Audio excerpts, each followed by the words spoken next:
Hello, and welcome to HistoryPod. On the 21st of January 1793, former French King Louis XVI was executed by guillotine at the Place de la Révolution in Paris.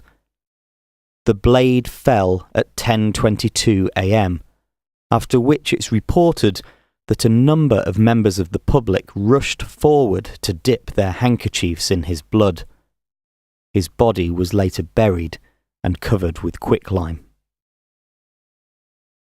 Louis's trial began on the 11th of December 1792, and he was found guilty of treason by 693 of the National Convention's 721 deputies on the 15th of January.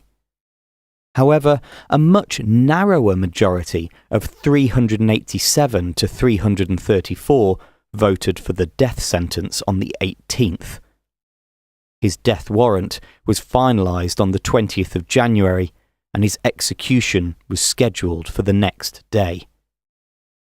A number of factors had contributed to him being found guilty, of which the flight to Varennes and the events of the 10th of August were by far the most significant.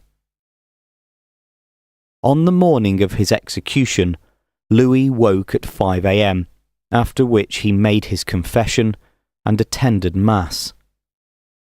Accompanied by the Irish-born priest Father Henry Essex Edgeworth, his carriage left the Temple prison at around 9 a.m. 80,000 armed men lined the route to the Place de la Révolution, where a crowd of around 100,000 civilians had assembled to see the execution. Louis calmly took off his coat at the foot of the scaffold and, as he stood next to the guillotine, attempted to address the crowd.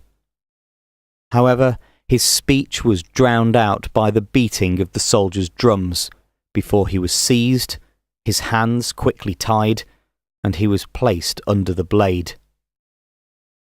His wife, Marie Antoinette, was executed 8 months later.